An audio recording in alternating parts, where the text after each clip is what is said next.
Hi రా మావా, ఎలా ఉన్నావునా? ఏం చెప్పను మావా, ఈ మధ్య జనాలు నన్ను వాడటమే మానేశారు. లేదురా మావా, ఇప్పుడు జనానికి నువ్వు కావాలి. సరే నాతో రా, ఎవరి అవసరం ఎవరికుందో చూద్దామా. మొదటగా పేదవాళ్ళ ఇంటికి వెళ్దాం, సరేనా? అక్కడ నీ అవసరమో నా అవసరమో చూద్దాం. సరే సరే, పదా వెళదాం మావా. మావా, అక్కడ చూడు, ఆ పెద్దావిడ ఏం చేస్తుందో అక్క. నీ ఉపయోగంతోనే తన జీవనం సాగిస్తుంది. నేను చెప్తే నువ్వు నమ్మలేదుగా. అవును మావా, నువ్వు చెప్పింది నిజమే. నన్ను పేదవాళ్ళు కొందరు వాడుతున్నారు అని అర్థమయ్యింది. కానీ మధ్యతరగతి వాళ్ళ సంగతి ఏంటి? మావా, చూస్తుంటే ఇక్కడ నీ అవసరం ఎక్కువనే ఉన్నట్టుంది. నా అవసరం వస్తుందా వీళ్ళకి? ఖచ్చితంగా వస్తుంది మావా, నీ అవసరం వీళ్ళకి. ఎందుకంటే వీళ్ళు మిడిల్ క్లాస్ వాళ్ళు, అన్నింటికి ఆలోచించి చేస్తారు.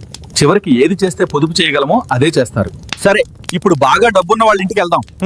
వాళ్ళకి ఇలాంటి పరిస్థితి వస్తే ఏం చేస్తారో, ఎవరిని వాడతారో చూద్దాం. చూస్తుంటే ఇల్లు చాలా బాగుంది మావా. అన్నట్టు వీళ్ళు మనల్ని వాడతారంటావా? ఏమోరా. హాల్లో మిత్రులారా,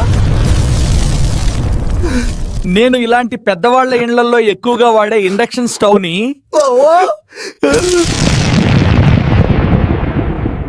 ఏంటి మీరు ఎందుకు ఏడుస్తున్నారు మిత్రులారా?